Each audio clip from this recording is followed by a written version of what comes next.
Now that we have this pom.xml right here, and this is the parent pom, let's go ahead and create our very first microservice as a sub module. So in here, what I want you to do is right click in this folder right here, and this is the root, so Amigos services or whatever you have named it. Right click, new, and then module. Now at this point, so this will be a Maven project. The project SDK will be Java 17, and don't tick anything, just say next. And right here, you pretty much name the microservice. So in my case, I'm going to name it as customer. So this will be a microservice that will deal with customers.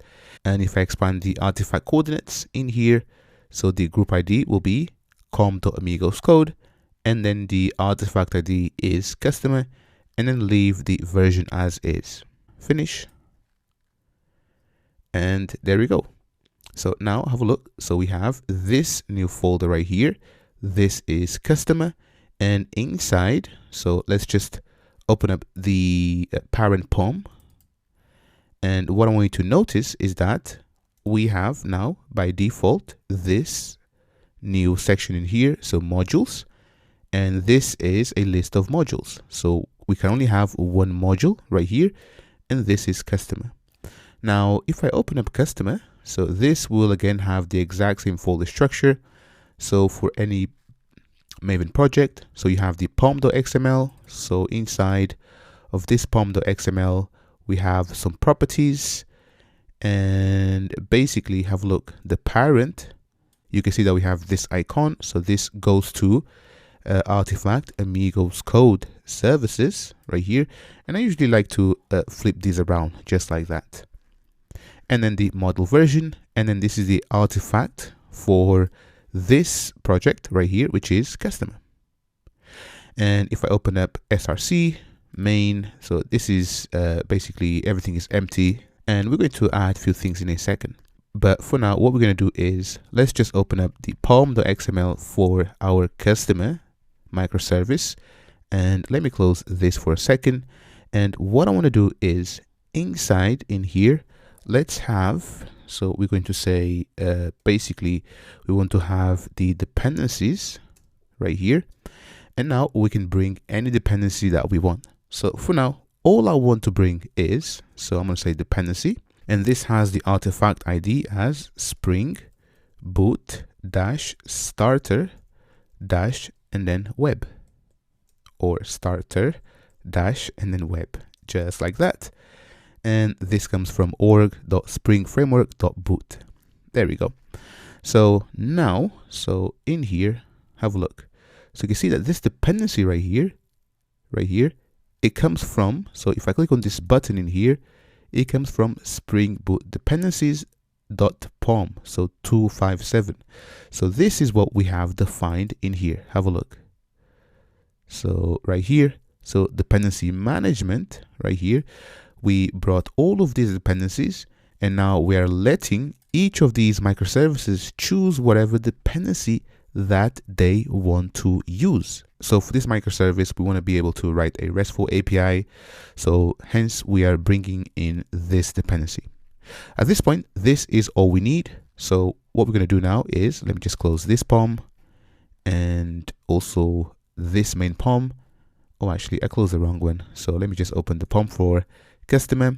Now inside of src, so inside of customer, src main Java, let's create a new package, name it as com.amigoscode and then customer, just like that. And what I want to do is I want to basically create a new Java class, and then I'm going to say customer application, and this will have a main method, and this class we're going to annotate it with @ and then spring boot application, and here I'm going to say spring and then application dot run, and the primary source will be customer application dot class. There we go. And also we need to pass the arguments from the command line. And this is pretty much what we need.